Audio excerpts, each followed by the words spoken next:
লোহাৰঘাট মতলীয়া বিদ্যালয়ত স্বাস্থ্য শিবিৰ। কামৰূপ জিলাৰ পলাশবাৰী ৰাজহ চক্ৰৰ অন্তৰ্গত অসম মেঘালয় সীমান্তৱৰ্তী লোহাৰঘাটৰ চৰকাৰী মজলীয়া বিদ্যালয়ত সোমবাৰে এটি স্বাস্থ্য শিবিৰ সম্পন্ন হৈ যায়। PM শ্ৰী লোহাৰঘাট চৰকাৰী মজলীয়া বিদ্যালয়খনৰ উদ্যোগত তথা ৰামপুৰ খণ্ড প্ৰাথমিক স্বাস্থ্য কেন্দ্ৰৰ সহযোগত আয়োজন কৰা উক্ত স্বাস্থ্য শিবিৰটোত বিদ্যালয়খনৰ ছাত্ৰ ছাত্ৰীসকলৰ স্বাস্থ্য পৰীক্ষা কৰাৰ উপৰি ঔষধ পাতি প্ৰদান কৰা হয়।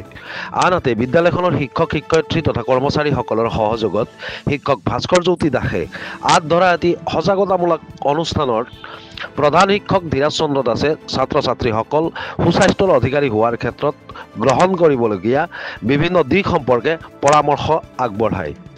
আনকি উক্ত শিবিৰত সেৱা আগবঢ়োৱা মৈথিলী কাকতি, মীনা কুমাৰী তালুকদাৰ, অনন্ত ফুকন, অংকুৰ জ্যোতি দাসকে ধৰি কেইবাগৰাকী চিকিৎসকে নিজ নিজ বক্তব্যত ৰোগমুক্ত হৈ থকাৰ হেতু মানি চলিবলগীয়া কেতবোৰ গুৰুত্বপূৰ্ণ নিয়ম আৰু খাদ্যৰ যতন সম্পৰ্কে ছাত্ৰ ছাত্ৰীসকলকে সাৱলীলভাৱে বুজাই দিয়ে।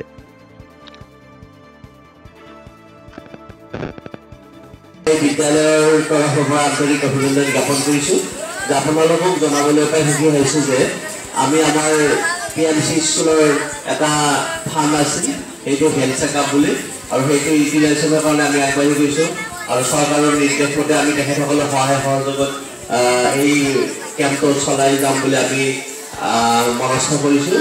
আৰু আজি কেম্পটোৰ তাৎপৰ্য এইটোৱে, আমি ল'ৰা ছোৱালীক মনিটৰ কৰিম তাৰ লগত কি কি অসুবিধা আছে আৰু এটা পলিঅ' মেইনটেইন কৰিব আমাক দিছে।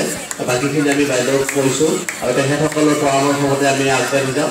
আৰু এইখিনি আজিৰ এই কেম্পৰ মূল উদ্দেশ্য। আৰু বাইদেউ গোটেইখিনি তোমালোকক ক'ব। ডক্টৰ মৈথিলী কাকতি, মই তোমালোকক অকণমান চমুকৈ কৈ দি আছোঁ তোমালোকে কি কি হেল্থ এণ্ড হাইজিন প্ৰেক্টিচেছ কৰিব লাগে আৰু লগতে অৰেল হাইজিন, দাঁতৰ মুখমণ্ডলৰ কেনেকৈ তোমালোকে যত্ন ল'ব লাগে যাতে বেমাৰ আজাৰৰ পৰা বাচি থাকিব পাৰা, হয়নে?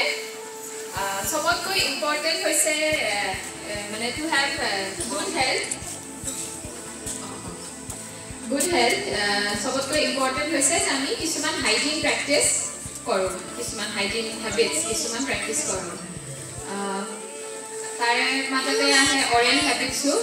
তোমালোকে চবে দাঁত ব্ৰাছ কৰা নে নাই? কৰা চবে? কেইবাৰ কৰা দাঁত ব্ৰাছ? কোনে কোনে দুবাৰ কৰা হাত উঠোৱাচোন? হা, বহুত কমেই কৰা ন? ঠিক আছে, নমোৱা। চবতকৈ বেয়া যে আমি দাঁতৰ যত্ন ল'বৰ কাৰণে বহুত সময় লাগি দেখোঁ দাঁতৰ বেমাৰ লৈ আহে ন, দাঁত পোকে খোৱা বুলি যিটো কোৱা তোমালোকে দাঁতৰ বিষ লৈ আহা, কিন্তু এইটোৰ পৰা মানে